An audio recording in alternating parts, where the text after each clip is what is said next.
Good morning, everybody. Good morning, good morning. Welcome to the Corn Exchange and to the latest in our series of Meet the Artist talks. And this morning, as you can tell, we're in the company of Mark Yates. And to find out a little bit more about Mark and about his work, and specifically about this latest exhibition, Interfaces, Land, Sea and Sky. So, as usual, we're going to have a chat. We'll sit here and have a chat, and we were talking earlier. And even though we will throw the session open to the floor at the end for questions, if you want to interject with something, heckle us, come up with a question during the time we're talking together, please do. Because as Mark says, sometimes those things are difficult to hold on to. Sometimes they lead us off in interesting directions. And this is a sort of vaguely planned session that I've thought through, but it can go absolutely anywhere, and it's very much up to you what you want to know. So welcome, thank you for coming on, and welcome Mark too. Hello. I don't know what Mark's going to ask me, I must say, so it's...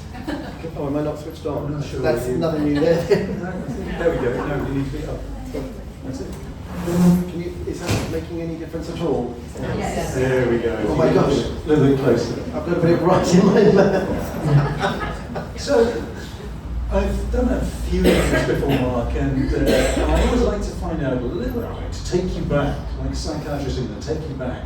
And I'm always interested in whether you came, whether the artists we interact with here, whether they're performers or visual artists, whether you came from a sort of creative background. Was it something that was in your own life when you were young? Was it something you could have predicted you might end up doing?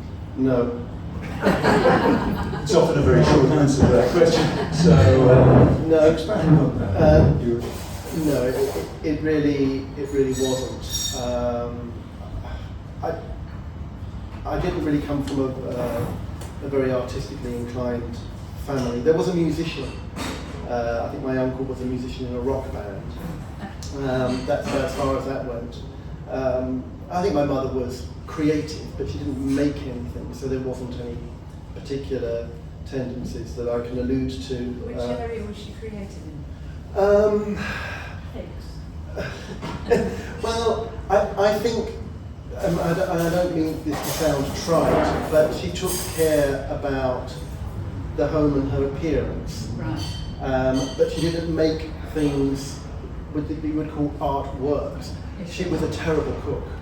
No, she used to make jam tarts that would explode in the oven, so that really wasn't any use. But no, I can remember I was desperate to learn the piano because I was very, very interested in music.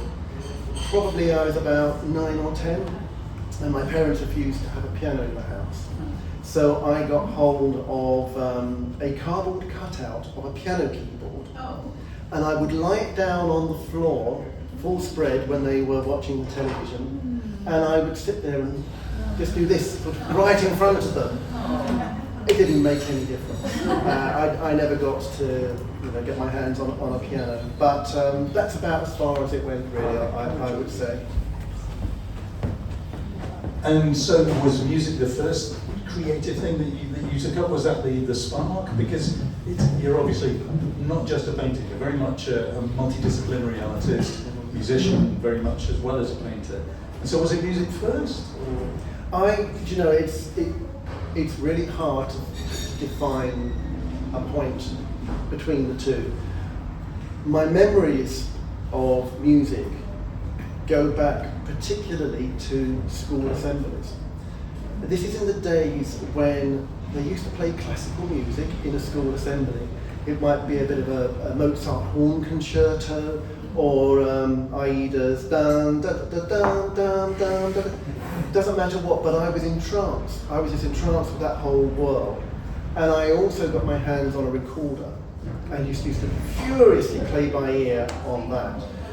But at the same time, I can remember when I was at primary school, I had the ability to copy things with drawing. And one of the first things I ever did was a bust of Nefertiti, which I saw in some historical book, and I drew it out almost perfectly, and in primary school.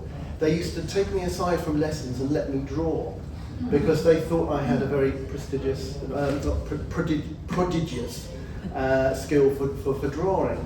But at that point it was really copying, I would say. But I had that sort of eye-to-hand realism. Even when I was in sort of like 9 or 10 years old, it was just a natural facility. But that's as far back as I can go. But both of these things, you know, I wanted to write concertos, I wanted to do this, I wanted to do that when I was still very much a teenager. I didn't have the facility to do any of those things. So did that then translate into formal training in either, in music or painting and drawing afterwards? No. There's a lot of no's in the short second question. No, it didn't. I developed in painting, I think probably about the age of 12 or 13. I thought I'd branch out into colour. And I bought myself a series of Airfix modelling paints and some paintbrushes, and I started painting on cardboard, doing these, what I would best describe as sort of pointillist style paintings, everything with tiny, tiny dabs, but meticulously done. And again, really quite sort of realistic. And by the time I was 15, I was selling work through the Triton Gallery in Torquay. Unfortunately, I was badly ripped off by unscrupulous gallery owners who could see me coming as a young person, and I had no parental guidance at that time to help, so they just thought, you know, let's make money out of him. So that was not a very good relationship. But no, there was no formal training in that. And music was a struggle. I had to teach myself to read and write music, and that process went on. I suppose it's still going on in many respects, but it went on until I was about 32 years old. And then I went to a summer school on Hoy, run by the now deceased Sir Peter Maxwell Davies. And that was the first time I met other professional composers and musicians. And I was 32 years old at that point. All the other students around me were sort of like 20, whatever. So, but I wouldn't call that formal training. I would say that was an experience of workshops and learning, but not the same thing as sort of spending 3 years in university or going to, or even doing an A level in music or anything like that. So it's really interesting when people are pursuing two different art forms, almost in a balanced way, like you do. Do you find that it sort of ebbs and flows? That sometimes you feel like you're a painter, and sometimes you feel like you're a musician, or is it sort of perfectly intertwined?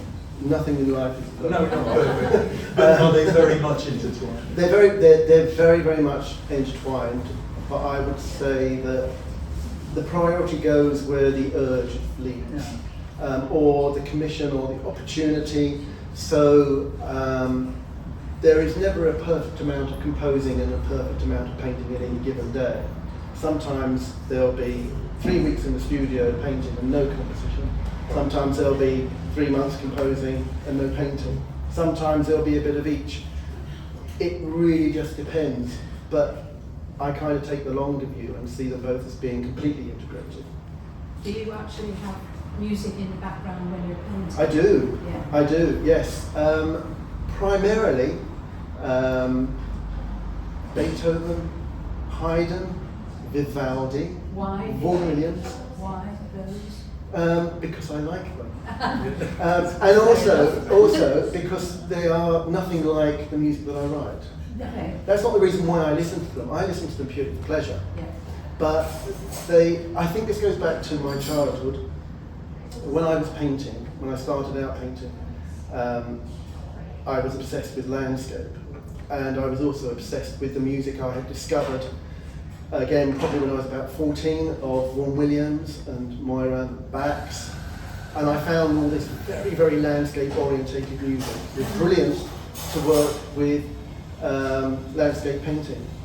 So I would go off into a little bubble. Also, I think when I was a teenager, my home circumstances were very, very turbulent. So I used to create a little bubble for myself, a little world where I would go into that world I would create landscapes that I could explore in my own way, and I could listen to music which created another world around me. Yes. So I think that created sort of a bit of a comfort bubble. An escape bubble. Yeah, yeah. Do you think that the music that you listen to actually influences the painting as you listen to them, particularly whatever you're doing at the time?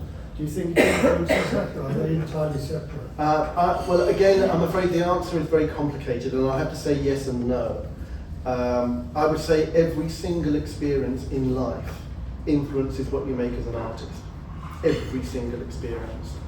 But you can't necessarily point a finger at one experience that equates to a particular mark you make in a painting or a particular collection of notes you put into a piece of music. But you are the sum of your parts, and an artwork is the sum of your experiences, however you want to read that or interpret it. But so yes, it does play a part, but I can't give you a scientific equation that says, I listened to Vaughan Williams, therefore I've painted 32% purple today, or, you know, Yes. that sort of thing. Yeah. And do you ever listen to your own music when you paint? No, not when I paint. I do listen to it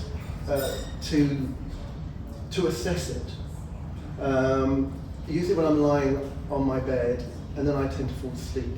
That's not necessarily because I think it's boring. I think it's because of the levels of concentration tend to sort of just make me switch off. But yes, as a composer, you're involved with writing a piece of music. You have to listen to it as you go through each tiny stage of making it, because everything is about assessing what you're doing, making a judgment about how meaningful it is to you, if it works from a formal technical point of view, whatever. And then all these little bits of activity build up to a bigger piece of music, and then you have to listen to it again and assess it again. And then you've got a finished piece of music. Then, if you're lucky, you get it premiered, and you sit there and you hear nothing at all, because you're usually so nervous about this performance that you kind of go, and the moment's here and it's gone. If you've got a recording, you can then digest it later. The best time to hear your own work is, I would say, probably 6 to 12 months after you've written it and not heard it since. Because for the first time, it's a fresh experience.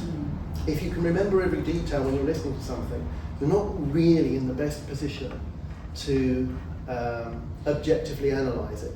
Where if it comes back to you as a stranger, you're much more able to take an objective view of it.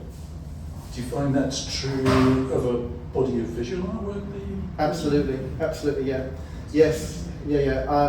I mean, I was thinking about this driving over today, that art paintings are not particular in this way, but I think a painting is never finished.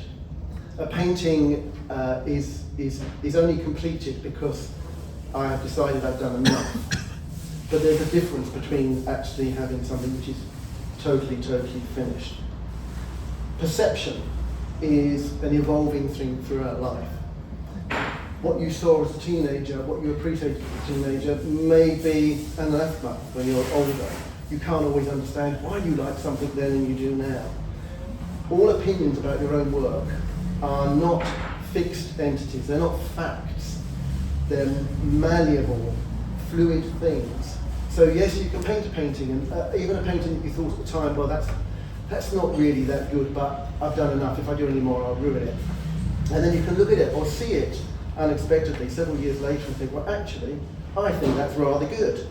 But equally, the other way around, you can have something and say, that's my favourite painting at the moment. This is the one I want to show everyone. This is the one I want on the posters. This is the one I want to head the exhibition. And then 6 months later, you think, I was mistaken. But the wonderful thing about art is that everybody has an opinion, and everybody's opinion is valuable to themselves. And that means that my opinion of my work is not the ultimate opinion or the most important opinion, any more than the person that's sitting next to you and their opinion is more important than yours. Because we all hold opinions about things, and it's all about how meaningful something is at that particular time we engage with it. So for me, as with everybody here, it is a very flexible, fluid state, I would say. And has that process ever led you to go back either to a piece of music or to single artwork, a body of work, and change it, having looked at it again with new eyes, having had different experiences? And different... Yes. Yeah. Yeah. Music less so, painting more so. I wouldn't say it's a common thing, but it has absolutely happened. I've overpainted things. One of the things about creating a body of work, particularly for exhibition, is that you are very mindful of trying to create a consistent quality and consistent feel to what you're doing. Sometimes paintings fall easily into that category, other times less so. Sometimes you can do a painting at the start of the series, and that might be several months prior to the last one you did, and your technique, your attitude has shifted somewhat. Or you've done something, you've made a mistake and you think, this is brilliant, I'm now going to claim this as my technique, this is what I'm going to do going forward. Then you look back at the old one and you think, that doesn't have that mistake in it, so now I have to create the mistake. So it feels as if it's part of a family. Now you don't have to do that. Of course you can have an exhibition full of disparate works as well. All this stuff is perfectly valuable. But I have, in fact I've got several paintings in my mind now that I looked at and I thought, I know what I can do that's going to make those better. There's always a risk involved because you could actually make them worse. But I like taking risks, and I tend to think that there's a lot of paintings in me to come out in the future. So I don't need to be so precious about a particular one because there will be others. Are you always aware of people looking at your work and thinking, yes, this is my place? I would change that around a little bit and say that over the years that I've been painting and writing music, that because of the peculiarities of my development as an artist and as a composer, namely being self-taught and the particular experiences I've had in my life, I've created, I don't like the word style, but I'm going to say that I have created something that is recognisable, something people can associate with me. Am I self-conscious of that when I work? Not really, because I think the worst way to develop an individuality in your work is to be self-conscious about being individual. It either comes or it doesn't. And the only way it's ever going to come is by producing work. So the more work you produce, the more likely you are to develop a vocabulary of sounds, gestures, forms, colour choices, all of those things that combine together to make what would generally be called a Mark Yeats painting or a Mark Yeats composition. But no, I think it's death to the artist to sit there and think, am I being original? How can I be original? If I do this, I'll be original. You know, forget all that, just get on and do it. Comes automatically. I think it either does or it doesn't. You know, I mean, there are always going to be artists who are going to work and produce work that is more generic in its nature, that's going to sit more in the middle of things, and then you're going to have other people that are going to go to particular extremes. And it's logically much more easy to recognise people who sit at particular extremes, or people who have particular idiosyncrasies in their work, because they act like a signature or a fingerprint. But that doesn't necessarily make the work better, because we're not talking about better, we're talking about what's identifiable. Yes. In that sense, what distinguishes one person from another. So if all my paintings were a big yellow W on a bright blue background, and that's all I did, it might not be very exciting, but as soon as you saw it, you'd say, well, that's one of his. Whereas if I painted a cottage, 3 sheep and a tree, yeah, well, I've seen that before quite a lot of times, so how would you know who's done that? Unless there's something peculiar. Or if I've painted it with elephant poop and put it into the Turner Prize, or, you know, that sort of thing. So it's about being distinctive, I think, is a natural state, not one you can artificially impose on the work. Do you feel you get more satisfaction out of getting an idea that you have a theme here and almost playing it out so it gradually evolves around? I think there is something lovely about working with a theme. And I think it's very much to do with what you've just said, and it is that in-depth exploration of something. I think for all artists of any media, there is something enriching about having the time and space to explore something, rather than just knocking it out and going on to the next one. And I think that's to do with how you can join up the experience of creating work, but also because the human imagination is such a fertile territory, it means that the artist is able to look at all the variations, all the different ways of expressing whatever ideas it is, or if they've got a particular technique that they want to work out. Try work it out with these colours, with these textures, with these forms. It gives you the chance to fully explore the repertory that you've developed. And in music composition, I recycle nearly everything that I write and transform it to make the next work. So I think that's very green. In that, it's a bit like putting out your recycle bin, except I'm the one that collects it and tips it up on the floor and makes something else. But the reason for doing that is because I'm fascinated by the generative power of anything that you've already created. Because what you've painted, what you've written, what you've created as music sits as a particular entity at that time. But that's not the only manifestation it could have.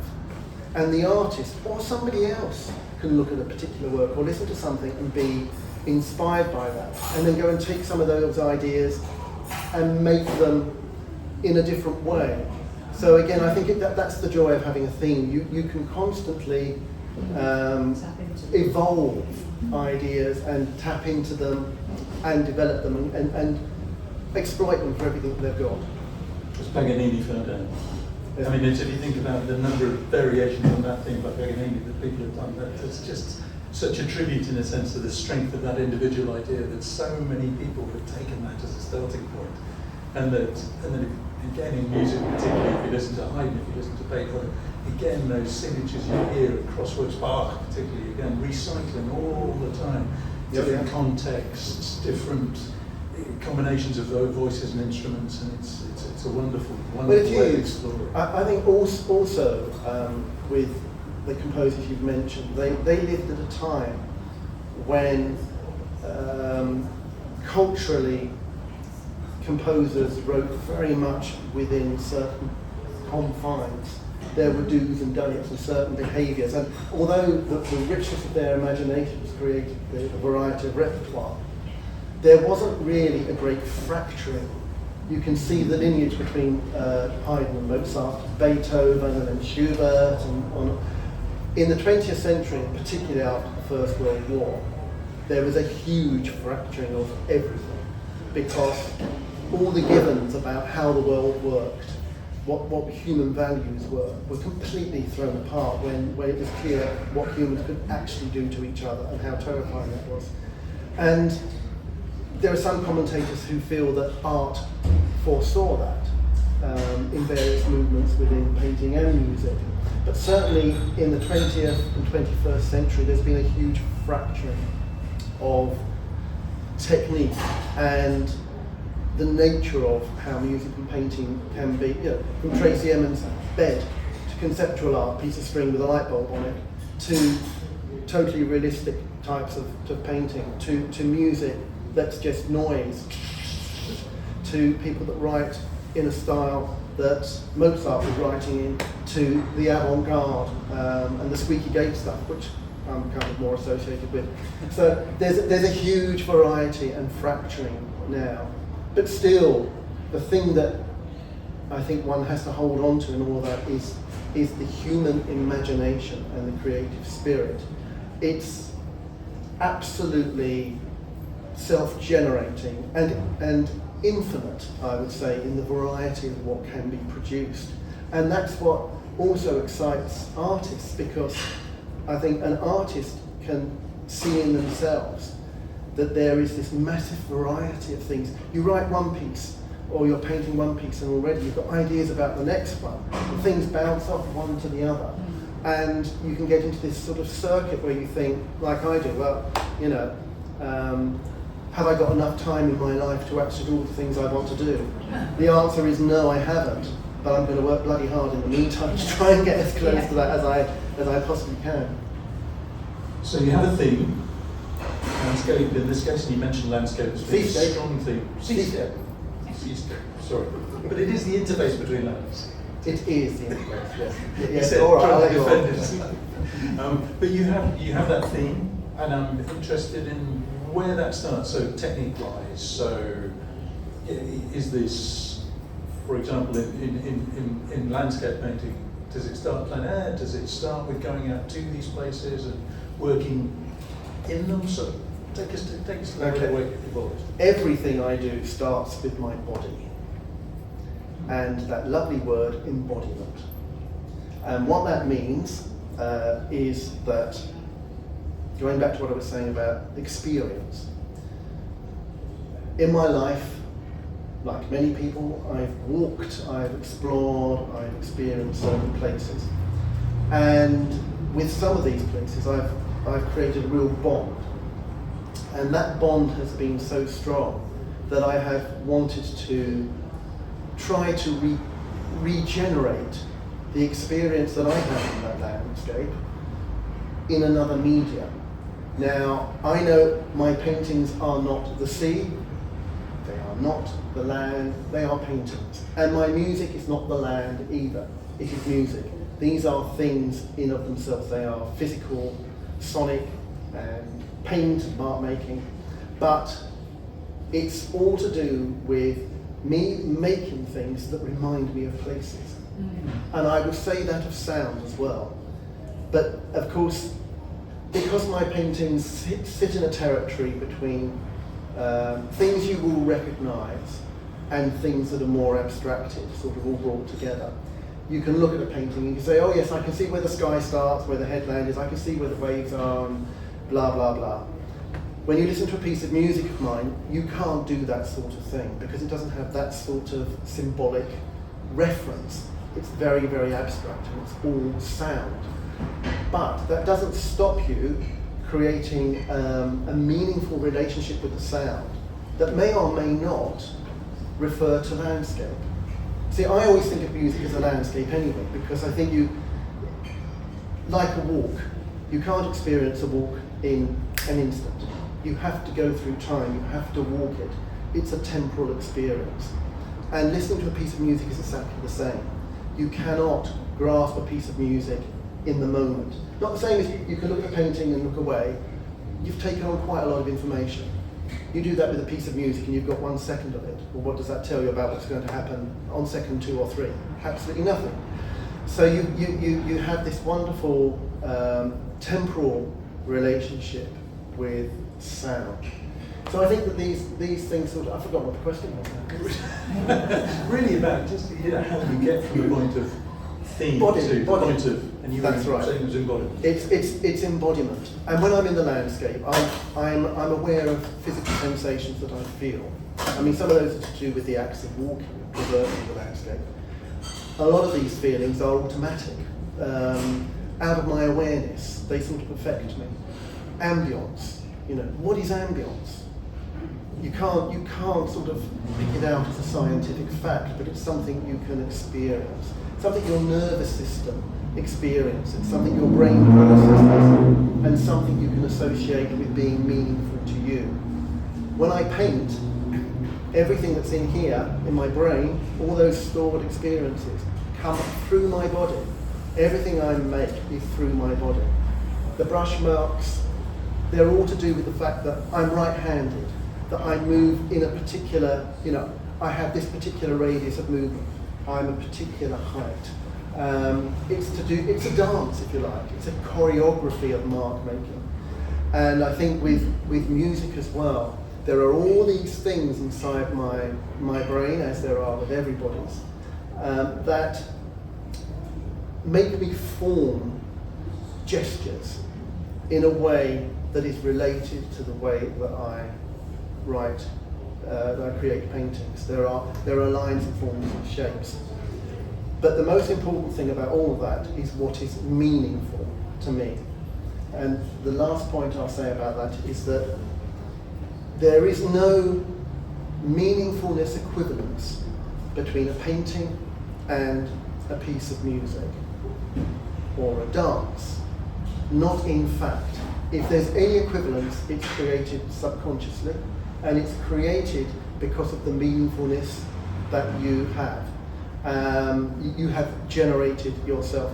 And I'll just give you an example. If I had a book and a cup of water on both of my knees, and I just left it there, everybody here would be looking at that and thinking, why has he done that? And you'd all be looking for the meaningfulness of that action, but you'd all come up with different scenarios. And that's exactly the way it works. And for me as an artist, when I create things, what I create on one day and I look at, and I find a particular meaningfulness in it, when I come back an hour later, a day later, the meaningfulness may have changed. Do you paint from in plein air, or do you do No. studio work? I work in the studio, Do you and photograph things? I do, but not paint. I catalogue my walks with photographs because I like photography, and I've actually got on Flickr hundreds and hundreds of black and white photographs of landscape as a separate activity. But what's important to me is this thing about embodiment and experience. Sitting down and copying a photograph is not something that interests me, but also because of the size and the processes that go into these paintings, I couldn't be doing it outside either. That thing, one of those weighs about 10, 15 kilos for a start. But because I paint, I scrape off. I paint, I scrape off. Layers, layers, I've got to let layers dry. If you're going to do plein air, you have to kind of do everything pretty much wet and wet, there, then and there. So you always get a particular kind of outcome. And there's a particular kind of looseness and wonderful spontaneity about it.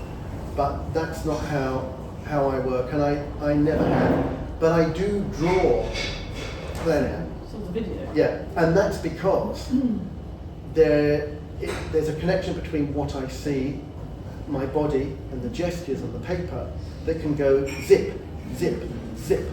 Download. Yeah, there's a really quick, spontaneous response to the environment. When I'm painting, it's much more protracted. There are lots of other things in the way of me going straight from that to that. But what I have done in the past is I've worn blindfolds to sort of just create lots and lots of marks, which I will then assimilate into something. But the whole process, all of that process is about arriving at a point of something that reminds me of something else. You said something about what was in your brain that you would paint it.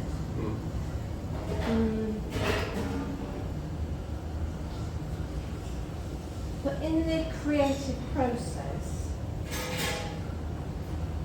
if it was in your brain to paint it, isn't that a bit like painting a photograph on your head?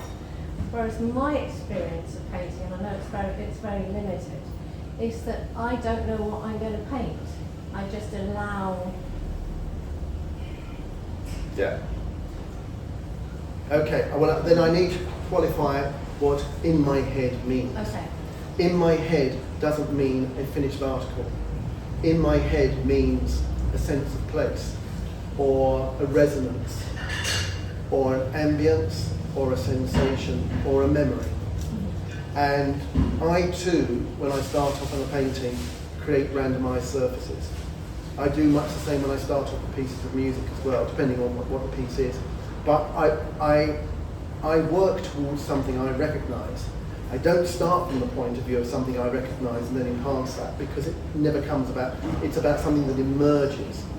But what I'm talking about with regards to what's in my head is a lifetimes of experiences and a lifetime of memories and a lifetime of seeing and a lifetime of hearing. And it's drawing upon those things. But I never know what a piece of music of mine is going to be like when I get to the end of it, or what a painting of mine is going to be like when I've got to the end of painting it. So that it isn't a case of copying a mental image either. It's, I would say, very similar to what you're talking about. Okay, thank you. So would you say there are any other artists that have influenced you at all? Yes, there are other artists. There are other artists that I've admired. Influence is a difficult one because I think because of the way that I was very isolated when I started to paint, I didn't really have a great deal to draw on in terms of influence. So it was a lot to do with my own experiences. But I've always liked the work of Van Gogh. I've always liked the work of Jackson Pollock. And I've always liked the work of the man that I can never remember his name, but he fell in love with his burglar. Yeah. Say again? He fell in love with his burglar. I can't remember his name. Bacon. Francis Bacon. Yes. Turner. Constable. And there are many others, but there isn't one of those that I would say is visible in my own work from a point of view of influence, because sometimes it's to do with the play of light, it's to do with brushwork, it's to do with painterliness, and I am actually a big advocate of painterliness. I like to see the human mark making in the painting, whether it's an abstract work or a representational work. I like to see I like the brushwork to leave enough for the viewer's imagination to bring meaningfulness to it. I don't want the brushwork to state everything that's possible to see. So you look at a painting and you look away and then you never need to look at it again because you already know everything about it. The brushwork needs to reveal itself. And I'm exactly the same opinion with a piece of music. A piece of music is for life, not just for Christmas. So, if you have a piece of music and you instantly know everything about it, it's not going to stay with you for the rest of your life, I think. But a piece of music that changes and grows with you and reveals itself will last longer. That doesn't mean to say that I won't go around whistling a frog tune or whatever, the sort of latest little, that's very old. But there are lots of popular music things that I enjoy as well. But I'm talking about lifetime companions, art that is part of my family. Those are the works that hold human frailty in them, surprises, and an ultimately unknowable quality.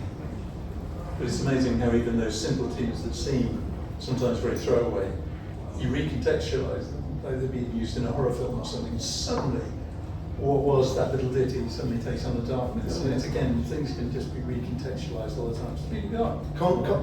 Context is everything.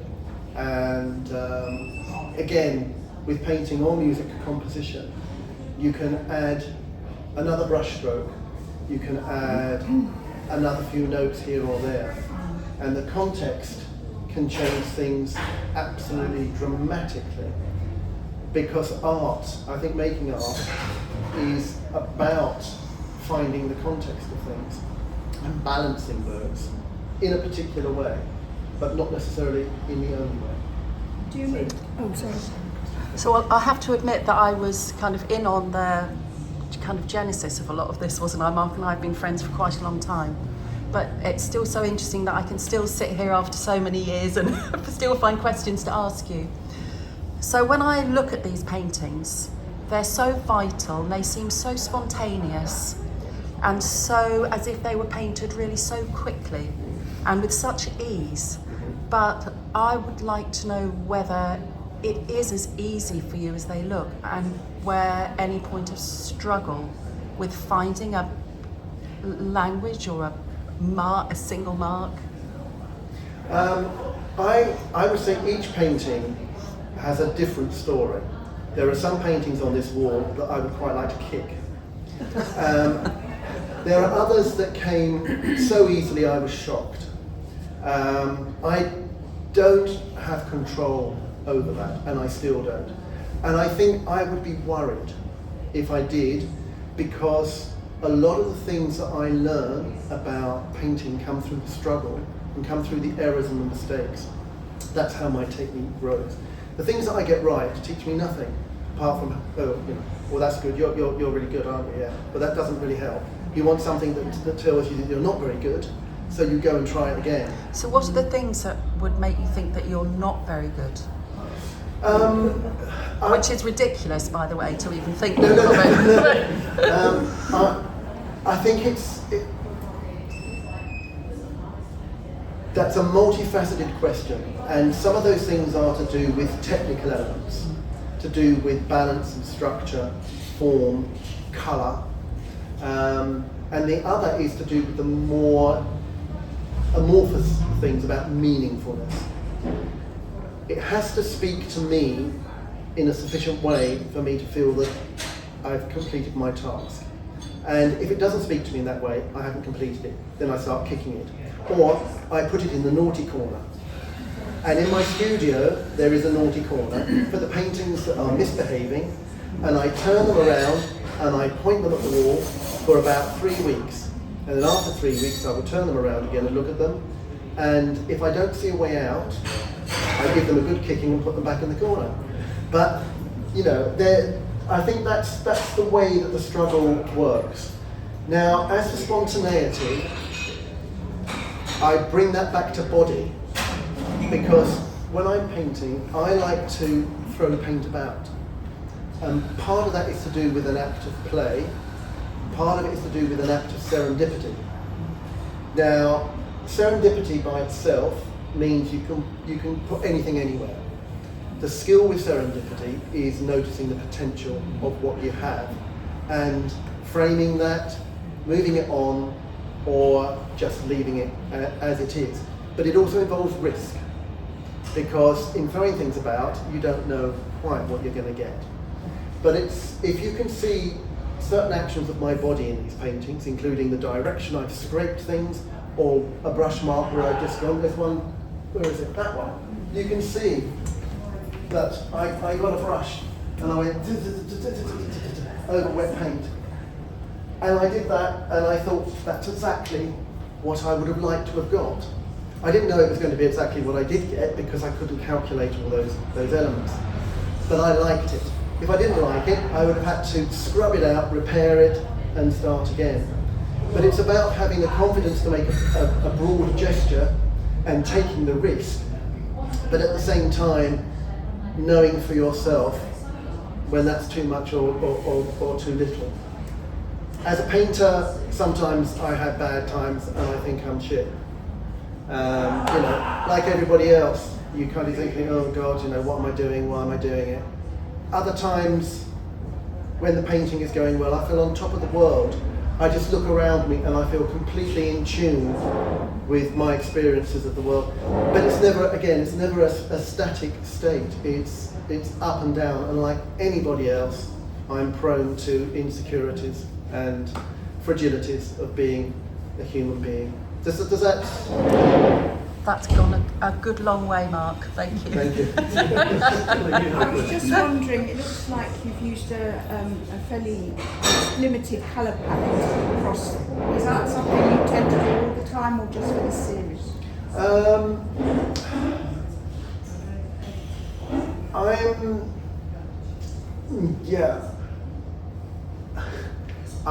That's an interesting question, and that's actually stopped me in my flow, which is very unusual, so brownie point for you.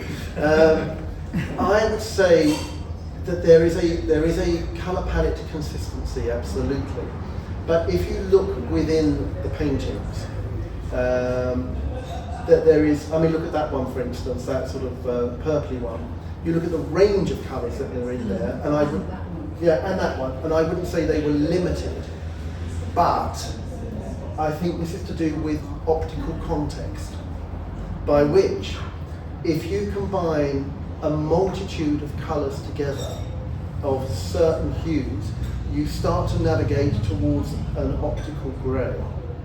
Which, What did you say, optical? I can't remember what it was. Optical. Yeah. Well, it goes towards an optical grey. So which is, I mean, that painting there, for instance, there's nothing grey about it, but because of the way the colours are combined and the colours that are there, it forms a uniformity that you wouldn't get if I had a big square of pink, big square of blue, and a big square of black. It would have a different impact, although the colours are the same. So I think this comes back to context and the blending and the way things are all mixed up within the pictures. So when you look across the entire range of pictures, I would say that there is an averaging out of a very broad spectrum of colour in such a way that it brings everything together to make it look more homogenised. But they are not specifically homogenised, and I do think that there is a broad colour spectrum in there.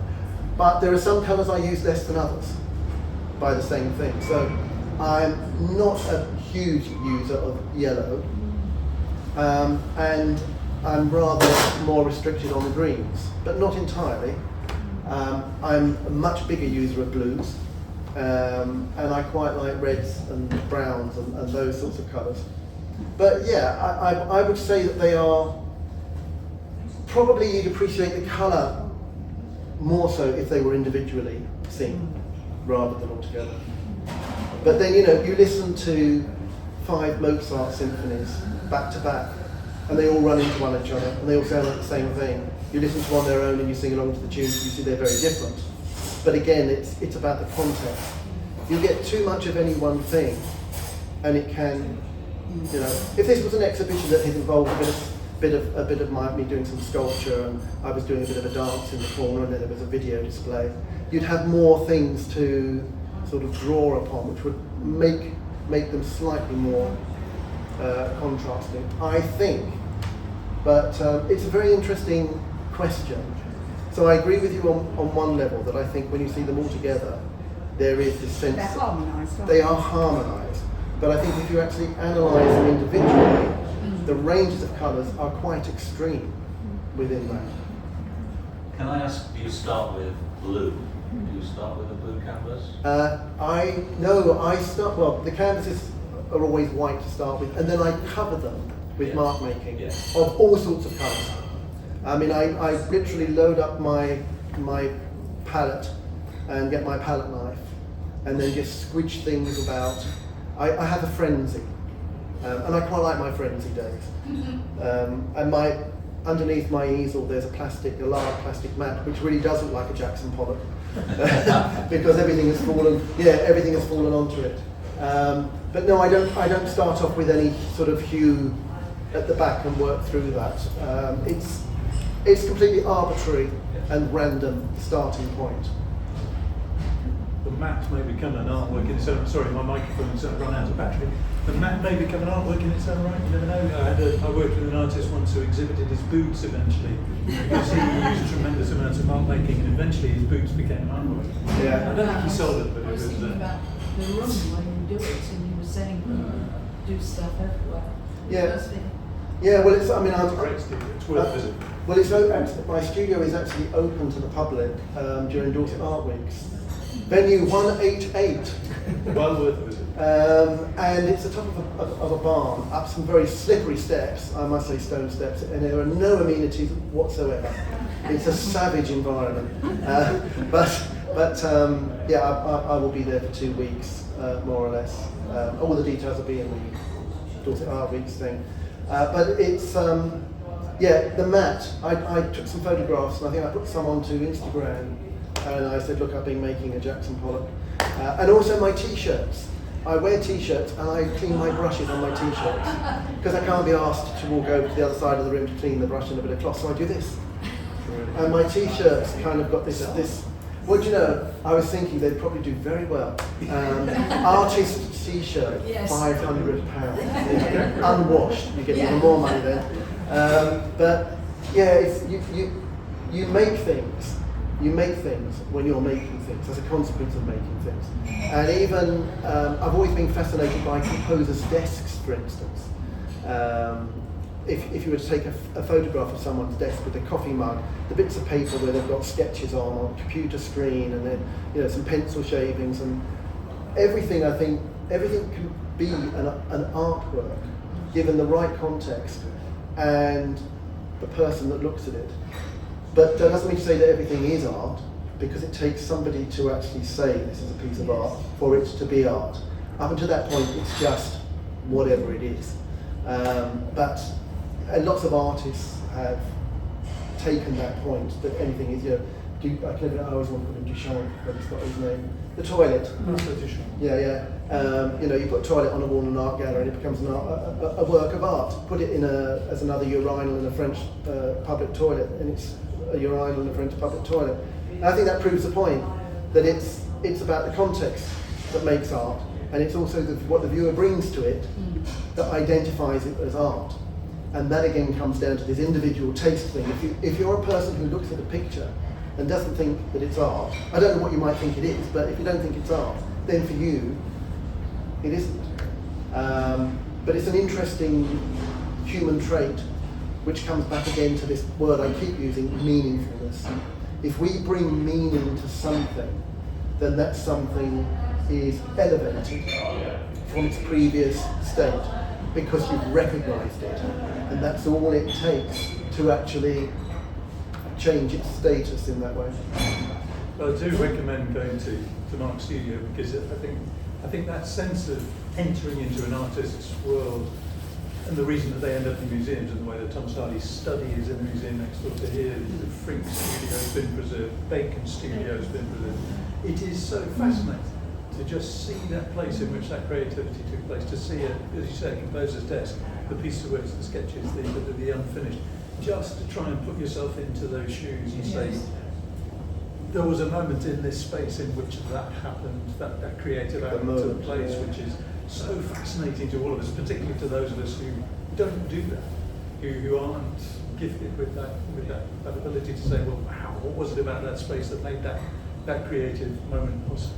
So, but I was saying to I can't remember who it was now earlier on about the importance of the people who are not the makers, the people who are the viewers and the appreciators, the consumers, if you like, in a modern language, but because it is the value of what people bring to what an artist does that is the value of the art beyond what the artist themselves thinks about it. And I don't know, I can't speak for every artist, but I think there is a large element about the need to communicate as someone who makes things. Whether it's a case of me saying, these things, these experiences, these are valuable things to me, and I want to express them in this given media, and I hope that somebody else can connect with that. And you do that on the basis that, a lot of people won't connect. Why should they? It's not common language. Painting is not a common language. Music isn't a common language. It won't tell you exact details about things. But you make something on the basis that it's meaningful to you. And that because you're a human being, and there are lots of human beings out there, there are going to be at least some people who will connect. Sometimes you strike it lucky and it's more than just one person.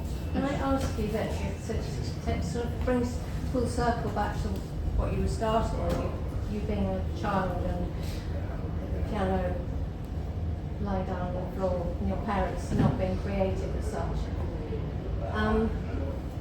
How has your creativity and your putting out in the world your music and your painting affected how your parents see you now? Well, my parents are dead. No, but I mean, they must have seen you at some point during your creative. But my mother died when I was 15. Oh, I'm sorry. No, it's all right. I only just started painting in oils, and I was coming to the end of my time at school, and she saw, I think, one or two pictures before she died. But no, she had a terminal illness over several years, and I didn't see much of her because she was in hospital all the time, so she didn't see it. And my father was a complete alcoholic, very strange, mentally disturbed, violent man. And he only ever viewed me as an asset because I was his son. So my value to him was because he had been responsible for producing me. Nothing to do with who I was. So my parents, I didn't have that connection with my parents. I am under no doubt that my mother would have been as proud as punch for all of it, had she, you know, lived that long. As for my father, probably not. So, you know. Weren't you brave not to get a proper job? Was I? Weren't you brave not to get a proper job? Yes, I think people that don't get proper jobs should get badges. It's a choice. I did. I had a proper job for 3 years when I was 18, and I did nurse training for registered state nursing. But for them, what was called mental handicap nursing. The terminology has changed then. That's what it was back when I did it. But by the age of 22, I decided to quit my work, and along with my then wife, we started a new life on the Isle of Skye. So we left everything behind and kind of bought this little croft house. And I thought, right, I'm now going to be a painter. I'm now going to be a composer. It was really difficult. It was very difficult starting completely from scratch, but I never gave up, even though there were times when I got really, really down about the whole thing. And I've resigned myself to a life of fluctuating income. That's being polite about it. That's being really polite. And a life which revolves around what other people think about what I do. And trying to separate that from what they think about me as a human being. Because it's very easy to entangle the two things. If somebody doesn't like me work, you think, oh, I'm useless. Yeah. But after all these years, I've developed kind of self-confidence, whereby I built a lifestyle which needs very little to maintain it. So I always sort of work from the basis, okay, what's the worst case scenario for survival? And I'll make sure that I'm protected in that. And anything else that happens on top of that is a bonus. But it's always been about being free to create the work that I want to create. And I must say, certainly, my choices about the kind of work that I wanted to create hasn't made that easy, because lots of the things I've done haven't been in the commercial sphere, let's say. They've been very much outside of that. So that's made it more difficult. But I do feel that I've been able to be true to the things that I love, and that when I'm, you know, come to my deathbed and I'm tallying up, you know, all those little things on the way to St. Peter, I would like to think that I have had a life which has given me the chances to fulfill the potential. But the outside world, which holds a lot of chances for potential to be fulfilled, is completely out of my control. And there could have been things that happened that would have been wonderful, that would have helped me to develop new skills and new opportunities. They don't happen.